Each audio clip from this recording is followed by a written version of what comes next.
Good evening, everyone, and welcome to the Brian Crombie Radio Hour on Saga 960. A real pleasure of mine to reintroduce you tonight to Dr. Kate Graham, who is a candidate in the upcoming provincial election that starts this week.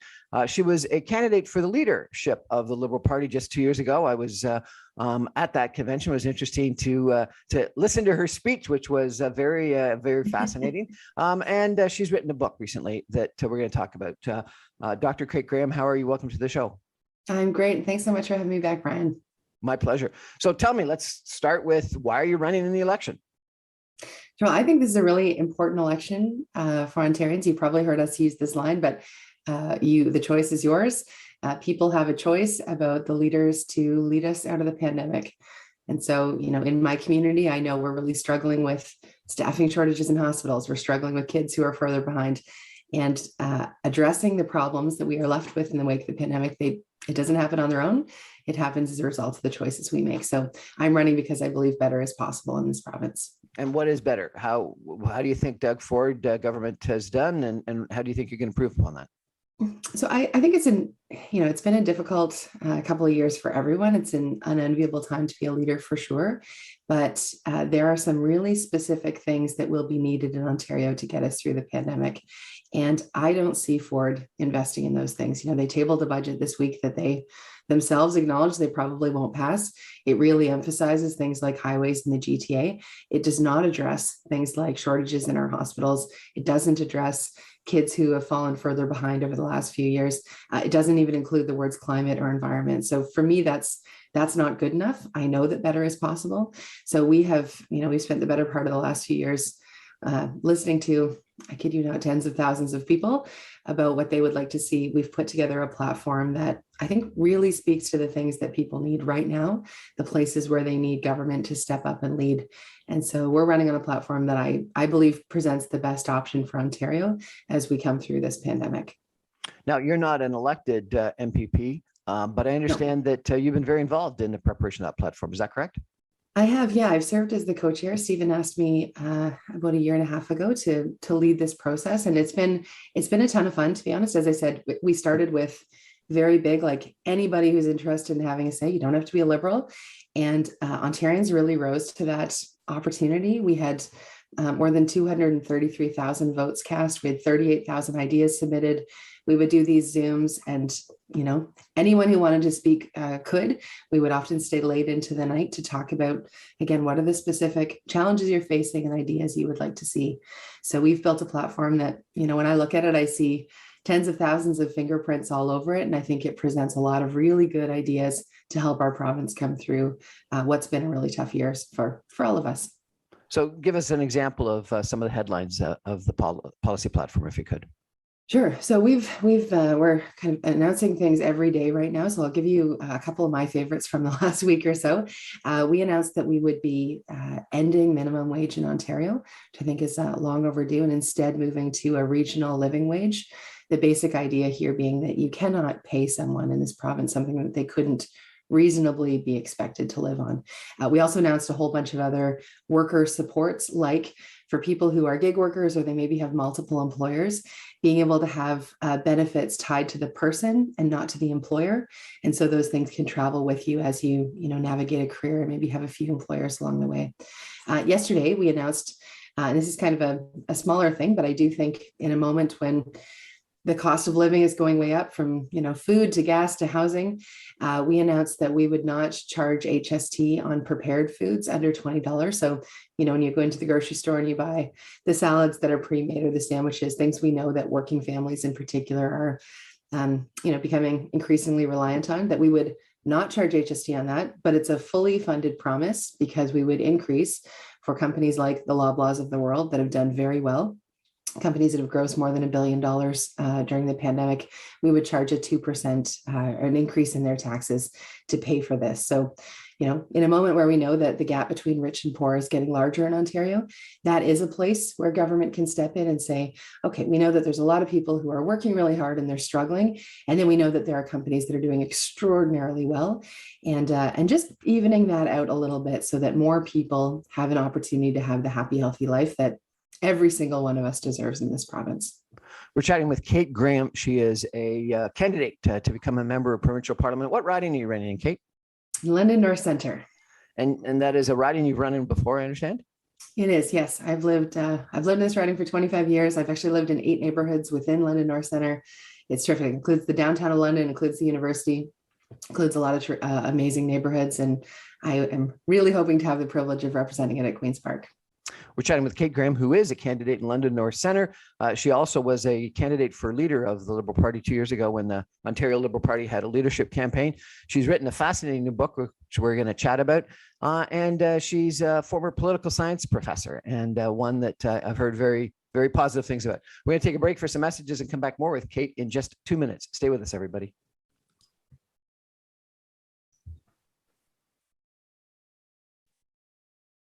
Welcome back, everyone, to the Brian Crombie Radio Hour on Saga 960. So again, we're launched into a political campaign. The provincial election starts this week. It actually feels like it started long ago, but it starts formally this week.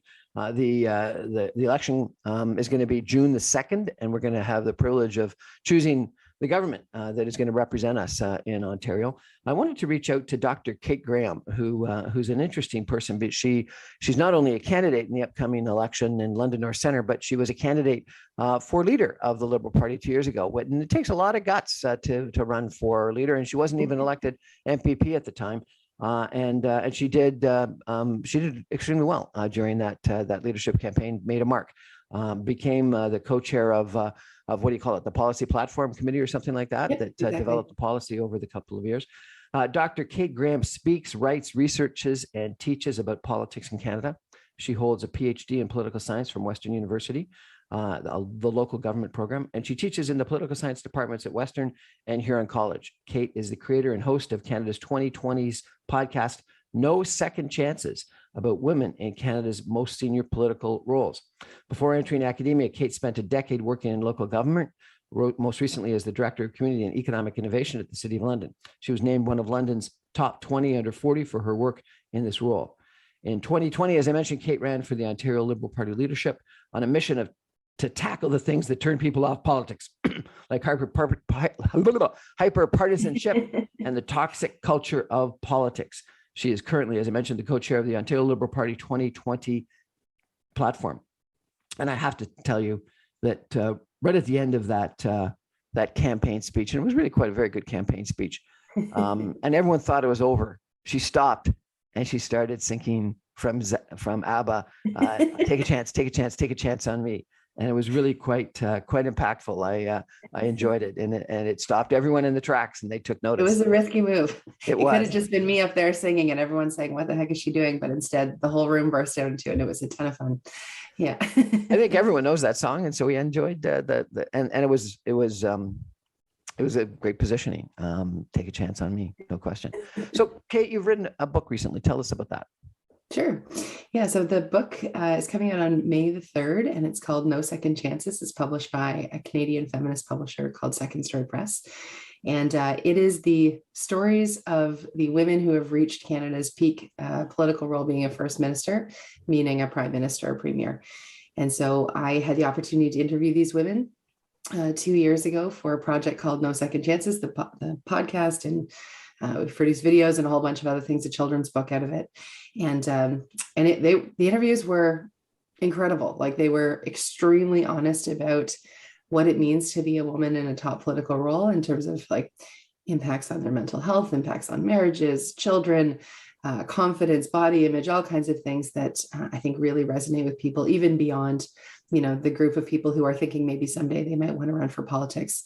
And for that group, of course, it's especially impactful because they find out that, even Kim Campbell experiences the same sorts of things that often a female identified first-time candidate faces. So I think these are important discussions. They're women who do not get enough space in our history books, in my view.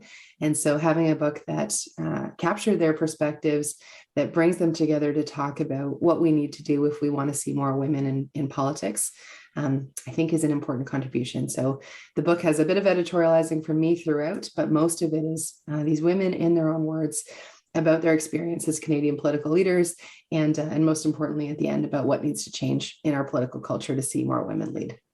So what does need to change? Lots. I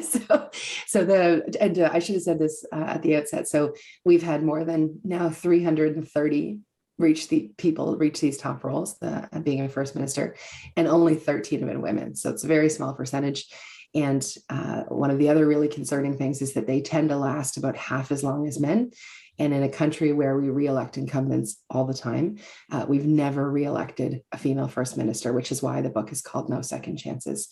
So to see that change, a couple things need to happen. One, we know that there's lots of barriers that women face at every stage, from deciding to be a candidate, to trying to fundraise, to run successful campaigns, to being appointed to leadership roles, being taken seriously in those roles, and then how we evaluate them once they get into the leadership role. There's sort of gender dynamics to all of those things. But we also know that, for a lot of people, and especially like young girls, little kids, if they see that political leaders look a certain way and it doesn't look like them, it sends a message that maybe political leadership isn't a place for them. So you see around the age of 3 and 4, as young as that there starts to be a gap between the number of boys and girls who will say that they want to go into political leadership. So the problem isn't actually that when women run, they don't win. Women run with the same frequency, or women win with the same frequency that men do when they are evenly presented. The problem is we don't have enough women running at the outset.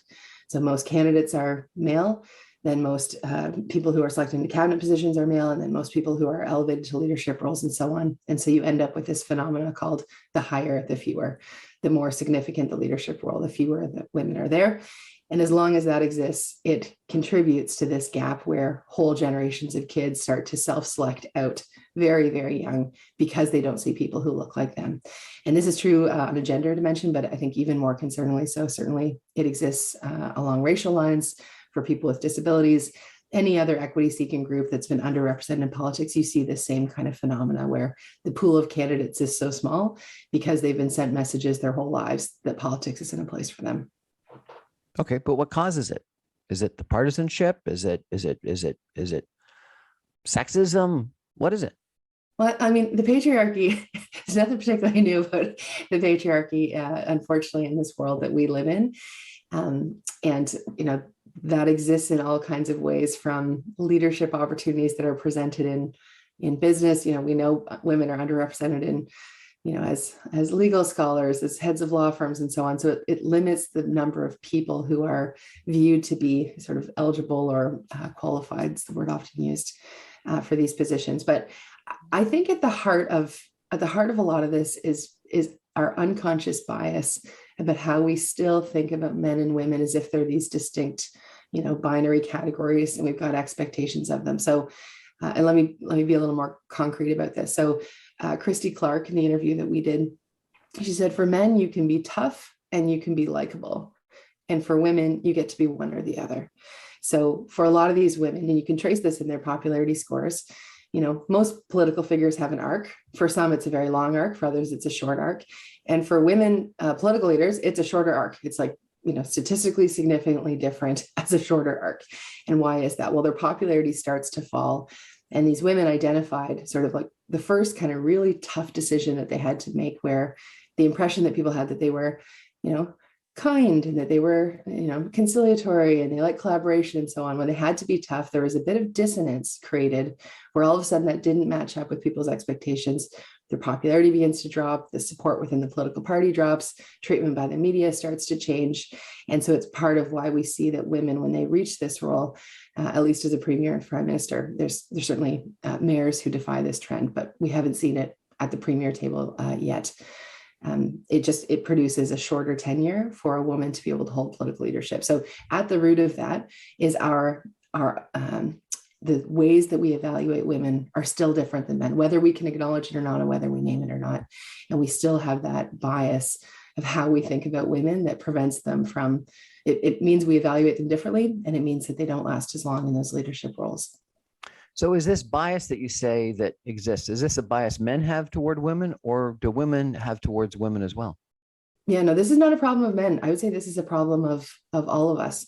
In the book, there are examples where the women actually face the most difficult opposition and criticism, and sometimes even sexism from other women. So I would not say this is a problem of men. I would say this is a societal issue where, because for so long, like the vast majority of our political leaders, especially at the top, have been older, white, straight, affluent men, just to name what it is. It's a single demographic that's been so heavily overrepresented. We start to assume that leadership is synonymous with those kinds of traits. And it means that anyone who doesn't fit into those for whatever reason, they face greater criticism. We are more likely to not trust them. We're more likely to not believe them and the things that they say. And it means that they're not as successful in our top political roles, unfortunately. So until that changes and we see more women, we see a greater diversity of women at the top, and our understandings of what leadership can look like start to broaden as a society, I think we're going to continue to see that the treatment of women in leadership is more difficult. Is the treatment of women in leadership positions in politics different than it would be in business or the legal profession or some other area of society?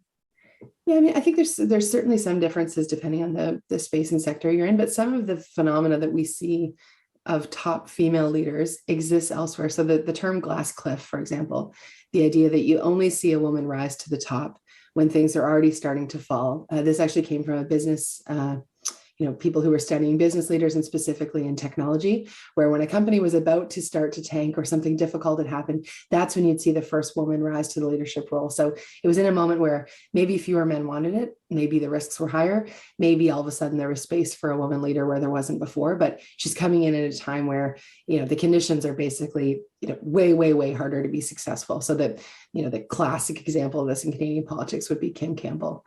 Right? The first and the only female prime minister that we've had comes in at the end of a tenure for a leader who probably was not going to win that election, even if he had stayed.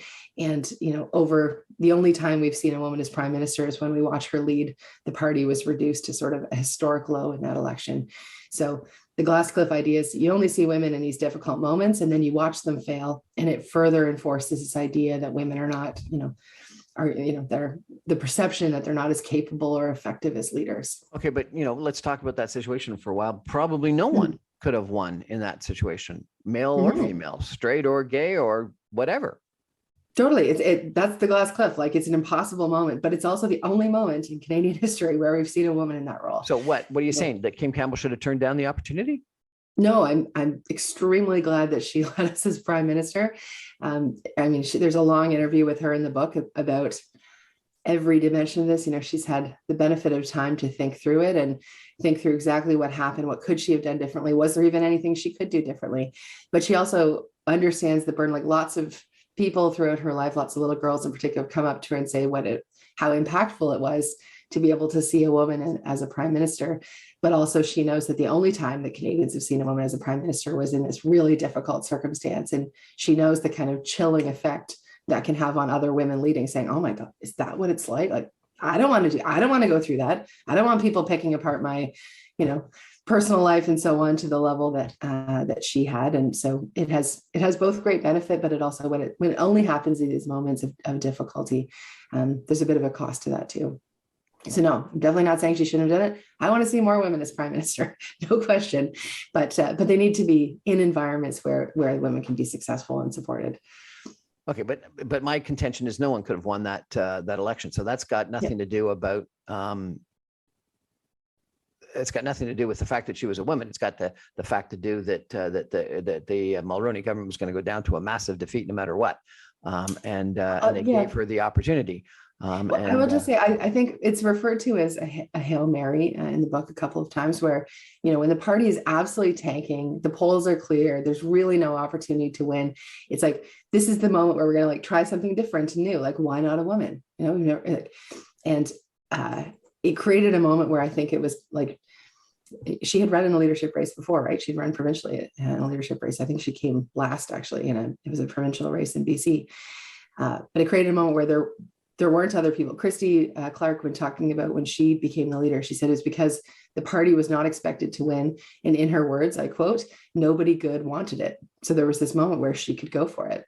So I think it's easy to say like no one could have done it. Her gender didn't matter, but looking more broadly at like why do we not see women rise to these roles, except for in these particular situations where the chances of failure are so high? And when that is a consistent pattern, more than just, any one situation, when it's the consistent pattern, and that's the only time that we see women rise up, I just think it's really important that we start to think critically about what is this system and this culture that keeps women out, except for in these moments. Okay, but let's talk about, your political party, Kathleen Wynne, the Dalton McGuinty party had a minority, and it wasn't quite a disaster like Mulroney, but people didn't think very positively about the opportunities for the Liberal Party at the time, and was headed for defeat. And I think that Kathleen Wynne was up against another female, and they were the 1 and 2 people on the ballot. And then there were several very credible male candidates down the ballot, including the person who ultimately became the Minister of Finance or Treasurer, someone who ended up running for federal politics leader, and an ethnic individual who's been in politics for a long period of time, male. So explain that leadership contention, if you could. Yeah, so we see there are these moments where for the very first time, a woman, in that case, the stakes are very high, right? Whoever won that leadership race, Kathleen Wynne won, was going to be the premier of the province. So you see a terrific field of candidates. You see Kathleen Wynne, I think the moment in her speech about, I don't believe Ontarians hold that in their heart, about seeing not only the first woman premier, but also the first gay premier. She knew the weight of that, and she was able to, I think, speak to that moment of why it was important for her to be in that role, in addition to being like a terrific candidate, a great platform, a really well-organized team around her, all of those things. But then when we look at what happens with her leadership, she the defeat in 2018 was the worst defeat in the party's history, right? I ran in that election, and it was very personal. It was very much about Kathleen. And this is actually how the whole project started, is I knocked on tens of thousands of doors in that election. And people would very often say, you seem fine, but I cannot support your leader. And I would say, okay, what is it about her? And I am not kidding when I say, like, in the thousands of people would say, they would have a hard time kind of placing something. And if it's a policy dispute, that's fine. That's always fair game. But it was like, I just don't like her face, or I just don't think she's a good leader, or it's just the sound of her voice. It's like nails on a chalkboard. Or they describe her as being like a teacher telling them what to do. Things that you just, I've been knocking on thousands of doors in this election. I've never heard someone comment on Doug Ford's face or voice or how he speaks to them yet. None of those things have ever come up. And yet they come up for her. And then I ran in a leadership race, right? An internal party contest. And I had people say, well, we just tried a woman. Look how that turned out. Why would we try another? I'm not making this up. That is a thing that people said. And so, no one has said like, oh, well, we just had a dude. Why would we try another? Like, that's basically all of Canadian history. So there is this idea when you see a woman and she's in a position, and she certainly was able to turn out a majority government, and that was wonderful. The party was in a great position and she had lots of support, but then that support fell apart into historic proportions. And unfortunately, that is the pattern that we see with women when they rise to be the premier. And that's really the phenomena that I'm trying to understand. The reason I did the podcast, the reason I wrote this book, to say, okay, wait, this is like, it's becoming too common for us to not take a serious look at what exactly is happening here. Because I don't think it's about the women and their particular agendas. The women in this book cover all political stripes, right? From left to right on the spectrum. They span 30 years, they go across the country. And it's the same situation that we see happening. And again, as I sort of argue in the podcast and argue in the book, when that's the case, we need to take a good hard look in the mirror at us and say, what is it about our political culture, our system, where we're not naturally seeing women rise up to these roles and be able to lead with the same success that we see with men? So I knocked on doors both during, I guess, the provincial election that Dalton McGuinty last ran in, as well as a federal election right around the same time. And the visceral hatred for him was incredible. There was, negative signs in people's doors and people's windows about Dalton McGuinty that were and even during the federal election, people were commenting about how much they disliked Dalton. And just, for a small sample, I drove from Toronto to Ottawa recently, and I was shocked at how many, F blank Trudeau bumper stickers I saw. The visceral hatred within a certain segment of society for our current prime minister is astounding. Why, why is that different? Like the visceral hatred is there in lots of different instances, isn't it? Yeah, no, I would say that's true. The next episode, there's an episode of the No Second Chances podcast coming out, which is called Return to Reality.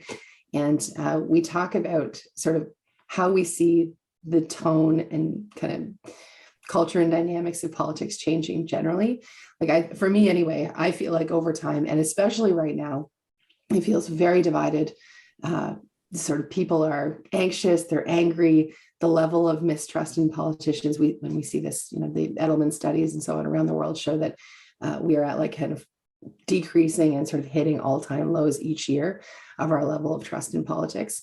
And so in these moments, we see, a kind of politics that is not really appealing. I would say it's especially not appealing for women when the attacks are so personal and so targeted. And that's for men and for women. Although I would say a lot of the stuff about Trudeau often is quite gendered as well. I would say he's, for being the first very visibly feminist prime minister, I think he's taken some heat for that.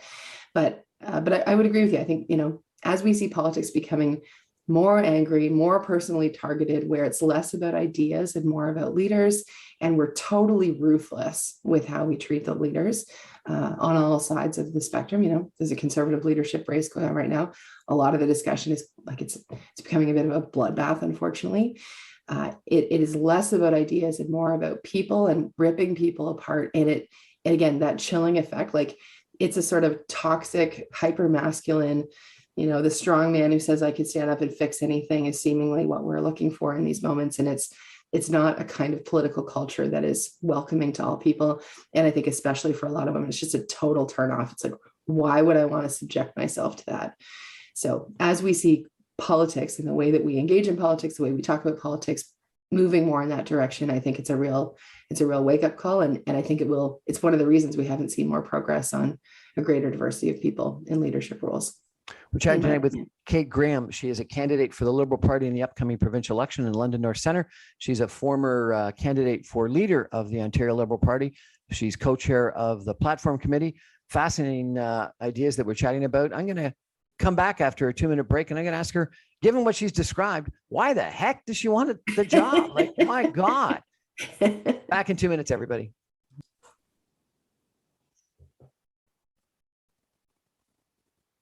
Welcome back, everyone, to the Brian Crombie Radio Hour on Saga 960. We're chatting tonight with Kate Graham.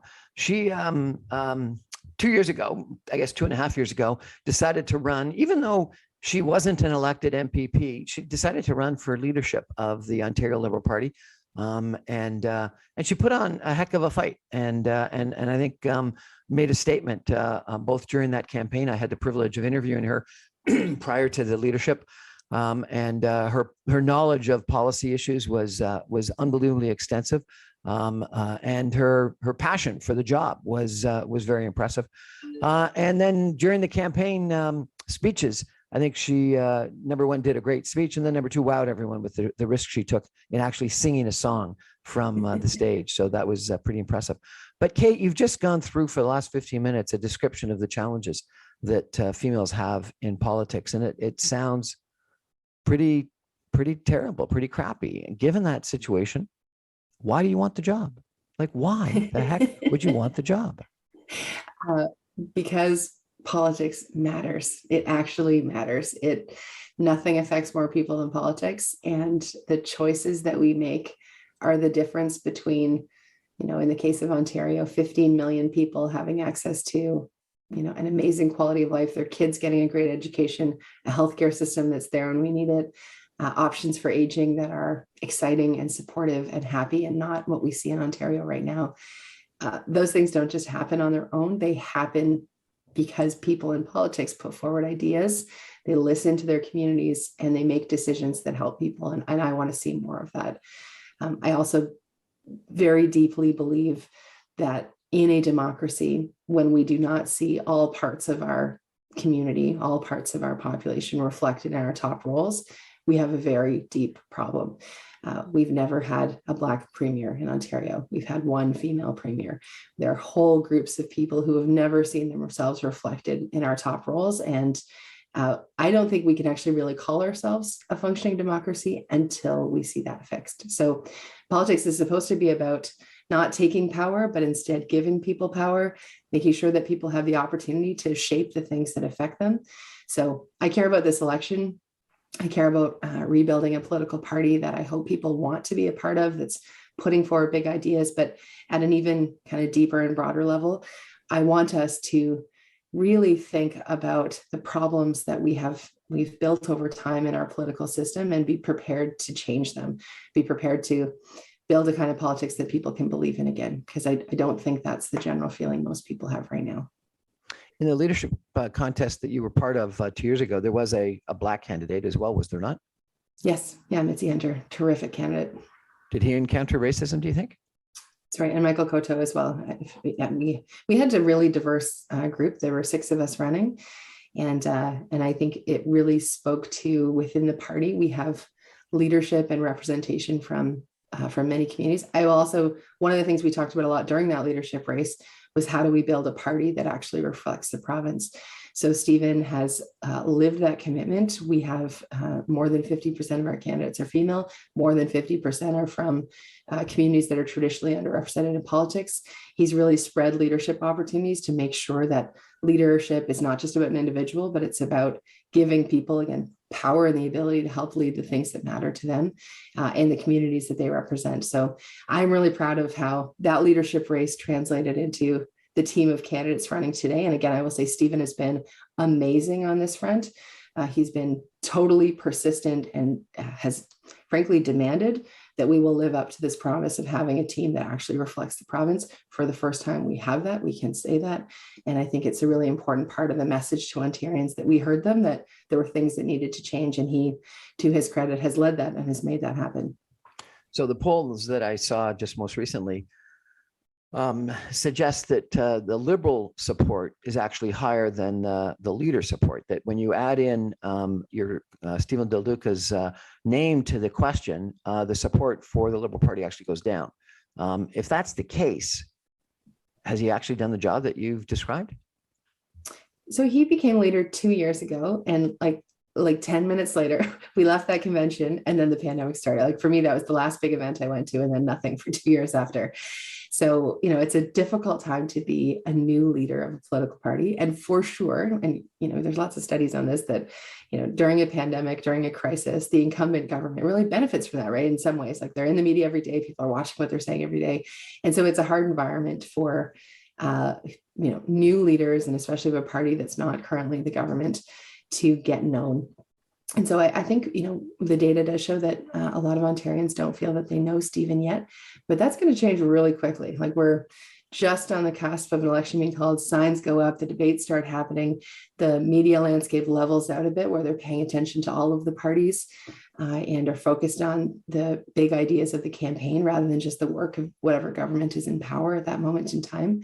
So I think when Ontarians, as they get to know Stephen, certainly the experience for me and for so many others has been to just really build a trust and admiration in him. He's a smart guy. He is a details guy. I think, he can both talk about the big picture, why we need to do things, but then he knows it's almost intimidating actually to debate against him, because he knows like down to the dollar and cent of every single promise that we're making. So great guy, understands policy, a real family man, and he's a real, like, what you see is what you get. He's someone who is going to make his commitments. We have a full costed platform. The other Ford table to budget, even they won't pass the NDP table to budget without a price tag in sight. We have a very different plan that I think when he goes out to Ontarians and says, here is what we are prepared to do for you. And by the way, you built this plan. This is based on listening to you over the last 2 years. I think we're going to see those numbers change in a really positive way. So I agree that the pandemic may not have been the best time to become a leader, but it was what it was. But don't you think the fact that he didn't take a seat in the legislature must have been a big negative impact as well? I would like, and so there's lots that goes into choices like that. He's really committed to the riding that he's from. He's represented that riding before. He's got deep family ties in that riding.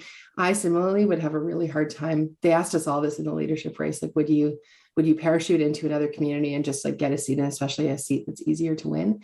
And for for him and also for me and for others. I think the answer was no, is that like part of this is representing a community that you live in, that you know, that you believe in.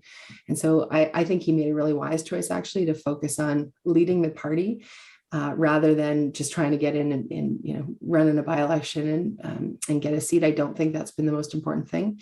And he's used this time to really rebuild a party that was decimated, right? In 2018, we had $10 million in debt that he's, led the fundraising efforts for to pay off. We have more nominated candidates than even the NDP, the official opposition. We have a terrific platform that we're running on. We opened up, we made membership free, and we saw huge increases in the number of people who wanted to officially become a part of the party. So he's been leading all of that work over the last year and a half. And I think focusing on the rebuilding of the party and the leadership of the party was a wise decision, in my opinion. You obviously support females in politics. Andrea Horwath is running for the fourth time. She is the leader of the official opposition. Last time was a good opportunity for her, and some people thought that she actually could have won in the last election. And other than the last minute surge toward Doug Ford, she could have. And some people think she can win this time. Why, if having a female in a leadership position is so important to you and your thesis of your book, wouldn't you be, taking this one out and supporting Andrea Horwath? So as with, I think, any political choice, when I ask someone like, why are you going to vote the way that you do? Usually it's not just one thing, right? It's a whole combination thing. So yes, I want to see women in leadership roles. I want to see women in leadership roles in every single political party, even parties that I would never vote for myself. From the left to the right, we need to see more women in political leadership roles everywhere. But I certainly don't go hunting for, where's the top female right now, and that's where I'm going to vote. There are things that I want to see happen in this province. There are big policy priorities that I have that the Liberal Party is the best position to represent. Even when I signed up to be a candidate when Kathleen Wynne was the premier, and I did find it motivating to have the first female and the first gay premier and as the leader of the party that I was running for, but it wasn't because of that I ran. It was because the Liberal Party had eliminated coal, which was the single best emission reduction in North American history. It was because they were finally doing things like increasing minimum wage, investing in mental health supports, things that I wanted to see and I knew would help people in my own community. So it's one factor, but not every factor. I think looking at the parties generally and how seriously they are taking diversity is really important. We do see that this is a conversation happening, particularly within the Black Caucus in the NDP right now. It's a conversation that's happening in the Liberal Party, but how do we make sure that we are living up to this promise of running a diverse slate and making sure that leadership opportunities are shared? So we need every party to be talking about how they build their diversity. We need to see women leading. I continue to believe for a very long list of mostly policy reasons that the Ontario Liberal Party is in the best position right now to speak to the things that people are looking for. And I think the kind of transformation we've had as a party to rebuild, to really look hard in the mirror and say, we heard you, Ontario, we needed to change. The fact that we have risen to that occasion, I think, is a really compelling message as we go into this election. You said that the party has said, we heard you. What did you hear? What did you think that the province wanted the Liberal Party to change?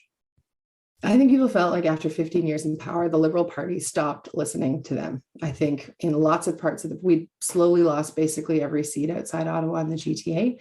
People felt like the party was so deep in the halls of Queen's Park that they weren't listening to people speak about their communities or their professions or their sectors, and that there was a bit of a we know best attitude at Queen's Park. And I think sometimes that can happen when a party's in power for a long time, regardless of who's in the role and so on. But there was a sense that we'd lost touch, we'd stopped listening, we'd become, I think, a bit convinced of the rightness of our own opinions and not focused enough on hearing from people. And that was especially true the further you got outside Toronto. So listening is a very big part of the sort of what drives the Ontario Liberal Party. As I said, our platform process has been like thousands of hours of just saying, what's going on? What matters to you? What are the big ideas you want to see putting forward? And we built a platform doing that. We need to govern like that. If given the privilege, we need to make sure the way we govern invites people in. It assumes that people know more than we do sitting at Queen's Park. And we create not just government, but governance, where we're empowering people and communities across the province. That's what politics has the power to do. And I think that's what people felt the party had stopped doing rightly or wrongly.